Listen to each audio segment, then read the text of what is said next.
Hello students, exercise 10.3 का question number 6 दे रखा है हमारे पास। Find mod A and mod B if vector A plus vector B dot vector A minus vector B is equal to 8 and mod A is equal to 8 mod B. Clear रहेगा।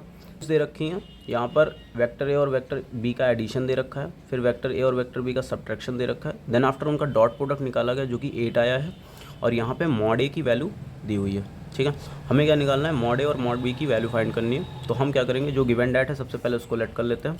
हमारे पास दे रखा है vector A plus vector B और dot में दे रखा है इसके साथ vector A minus vector B. Clear रहेगा। इज इक्वल टू कितना दिया हुआ है, 8।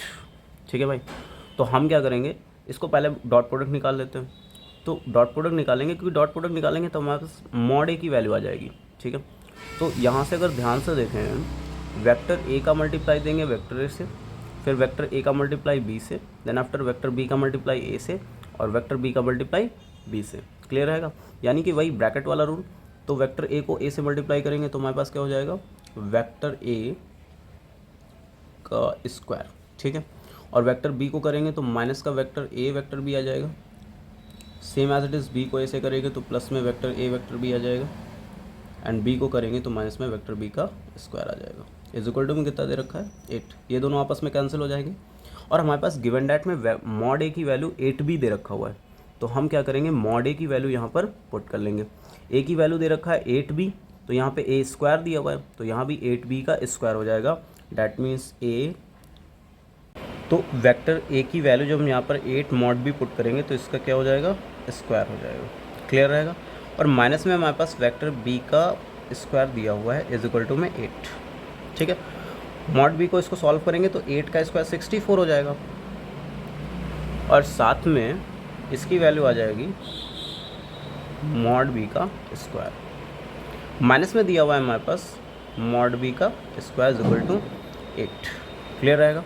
अब यहाँ से अगर ध्यान देखें, 64 दिया हुआ है, ये 1 दे रखा है, 64 से 1 को सब्ट्रैक्ट करेंगे कितना बचेगा, 63, और साथ में आ जाएगा मॉड बी का स्क्वायर इज इक्वल टू में दे रखा है 8।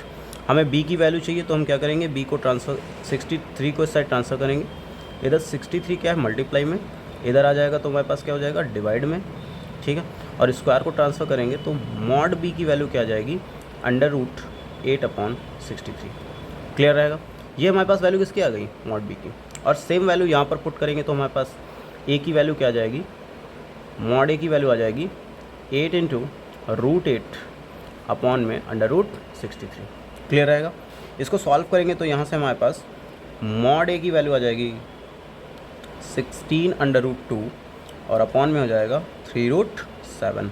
तो वैल्यू जो हमें निकालनी थी vector A and vector B के मैग्नीट्यूड की, तो वैल्यूज़ हमारे पास आ जाएंगी। क्लियर रहेगा। ठीक है।